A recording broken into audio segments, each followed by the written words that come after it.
This next story is so unbelievable, we didn't think it could possibly be true. But after receiving thousands of records and declassified reports from the Army, it's confirmed that during the Cold War, the United States military conducted secret tests on unsuspecting people in the city of St. Louis.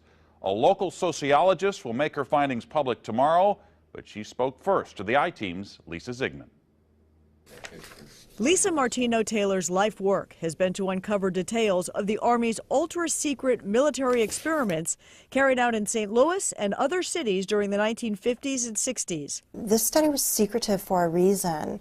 They didn't have volunteers stepping up and saying, yeah, I'll breathe zinc cadmium sulfide with radioactive particles. These Army archive pictures show how the tests were done in Corpus Christi, Texas in the 1960s. In Texas, planes were used to drop the chemical, but in St. Louis, the Army placed chemical sprayers on buildings and station wagons. City officials were kept in the dark about the tests. The Cold War cover story was that the Army was testing smoke screens to protect cities from a Russian attack.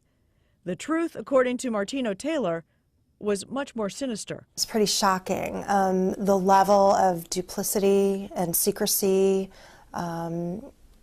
clearly they went to great lengths to deceive people. By making hundreds of Freedom of Information Act requests, she uncovered once classified documents that confirmed the spraying of zinc cadmium sulfide. The greatest concentration of this compound was sprayed near the Pruitt-Igoe housing complex just south of downtown St. Louis. It was home to 10,000 low-income people, and an estimated 70% were under the age of 12.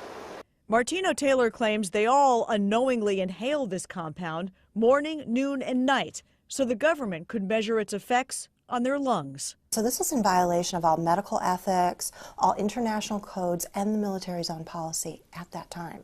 In 1994, then Congressman Richard Gephardt asked the Army to open its records and explain the St. Louis testing. We want to make very sure that nothing went on that would harm anyone and that all the facts are out on the table. Documents released in the 90s show the Army placed sprayers on this former Knights of Columbus building on Lindell and in Forest Park. The Army always insisted the chemical compound was safe. Martino Taylor believes documents prove otherwise.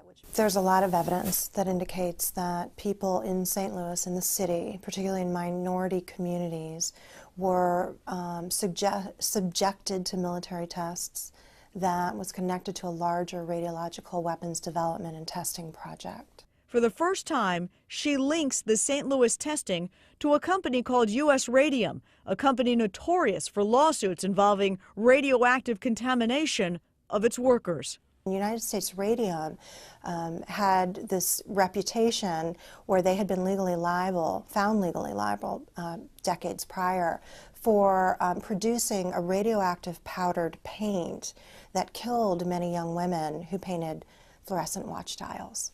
While the Army admits it added a fluorescent substance to the zinc cadmium compound, details of whether it was radioactive remain secret. Documents uncovered to date indicate the Army never conducted follow-up studies to see whether the compound caused long-term health issues. In 1972, after years of crime, poverty, and decline, the government destroyed the Pruitt-Igoe housing complex. Lisa Zigman, News Channel 5, I-Team. Now, the company U.S. Radium no longer exists. Martino Taylor has placed all of her research, including the declassified documents, online, and will link you to that data at ksdk.com. Now, she will make all of her findings public tomorrow at St. Louis Community College Merrimack campus. In the meantime, if you remember the spraying, the I-Team's Lisa Zigman would like to hear from you. You can email her at lzigman@ksdk.com.